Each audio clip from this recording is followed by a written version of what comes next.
Le port de Douala a enregistré en 2015 un trafic global de plus de 11 millions de tonnes de marchandises, soit une hausse de 4% par rapport à l'année 2014. Des résultats satisfaisants pour les autorités camerounaises qui estiment que cette croissance devrait se poursuivre en 2016. À l'origine, cette place portuaire avait été conçue pour accueillir un trafic de 10 millions de tonnes de marchandises traitées. Un port en général, c'est à peu près 2 points de croissance du PIB. Et un port comme le port de Douala a montré son importance centrale pour l'économie du Cameroun. Il n'y a qu'à voir le rythme du trafic de conteneurs et de marchandises. C'est un critère important pour la santé de l'économie. Et c'est pour ça qu'on dit souvent que quand le port de Douala va bien, l'économie du Cameroun va bien. Donc le port de Douala est une infrastructure centrale dans le dispositif économique du Cameroun. Et pour ceux qui ont bien observé l'économie camerounaise de l'année dernière, en particulier courant 2014-2015, les problèmes qu'il y a eu au port de Douala ont eu un fort impact sur l'économie camerounaise. Le trafic au port de Douala représente plus de 90% de l'ensemble du trafic maritime dans le pays et occupe une place importante dans les échanges commerciaux au sein de la CEMAC, communauté économique des États de l'Afrique centrale.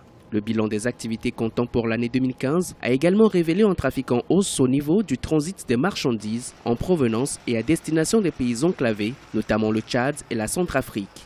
Aujourd'hui, le taux de croissance annuel du trafic au port de Douala varie entre 5 et 7%, mais les autorités veulent faire davantage. Il y a des capacités qu'il faut améliorer. Les ports africains et celui de Douala ont été pendant longtemps mal équipés, avec un faible niveau de productivité. Il y a un grand défi à relever au niveau, par exemple, non seulement des liaisons routières et ferroviaires intégrées, mais à l'intérieur du port lui-même. Il faut que les installations de transbordement soient de nature à nous permettre de redistribuer le fret. Je pense aussi que créer davantage de synergies et de cadres de discussion, de concertation entre acteurs de la plateforme peut être un élément d'amélioration et ça fait partie des marges de progression. Le Cameroun veut rester la principale plateforme commerciale en Afrique centrale, profitant de son ouverture sur la mer. Le pays s'apprête à mettre en service un nouveau port en eau profonde, celui de Kribi, dont les travaux de la première phase sont réalisés à 97%. Le début de son exploitation est prévu pour le mois de juin 2016. Une fois opérationnel, le port de Kribi devrait constituer un hub régional de transbordement pour toute la façade atlantique du continent.